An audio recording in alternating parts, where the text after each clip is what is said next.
Like every January, Havana once again became the capital of world jazz. The 2022 International Jazz Plaza Festival returned to the stages of the Cuban capital, showing that far from being elitist, the genre is a universal language.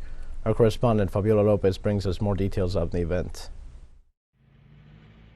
This is how glittering Havana's nights are during the days of the 37th edition of the International Jazz Plaza Festival. Jazz is once again the soundtrack of the Cuban capital for several days. The spell is broken at the Havana Hall of the National Theater, where two stars, Bobby Carcassés and Nachito Herrera, delight music lovers at the opening hour. I came looking for good music. That is important to have a kind of oasis of good music because really, in these times we live in, I think it is not something that abounds. And it seems to me that always strengthens the spirit. I studied Latin music in the United States, and always the center of Latin music is the music from Cuba.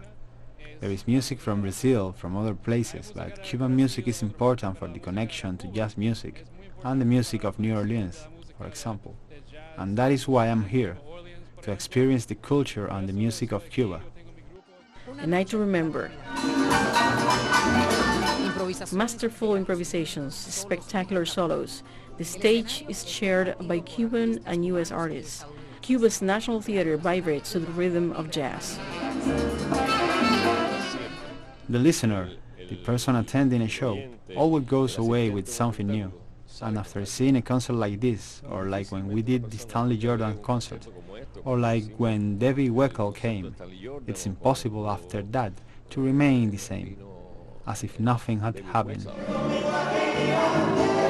This time round, the most important jazz event on the island will take place in a hybrid format, combining face-to-face and virtual activities and complying with the biosecurity measures due to the COVID-19.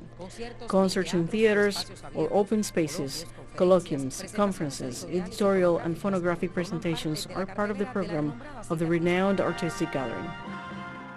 At the theoretical level, the opportunities for debate, dialogue and discussion that are generated in the International Colloquium Leonardo Acosta in Memoriam, where we can also receive and grasp a part of the wisdom of these masters of world jazz, who graciously agreed to offer their master classes within the grounds of the theoretical event. And while the evenings at the jazz festival are usually amazing, the afternoons are always surprising. From early in the morning, the venues are full. It is a unique opportunity that no one wants to miss, and everyone looks forward to once a year. It is the time of the year in which we present our work and our new projects, in which we share spaces with musicians who live outside of Cuba, to share what is happening with Cuban music and the jazz made in Cuba.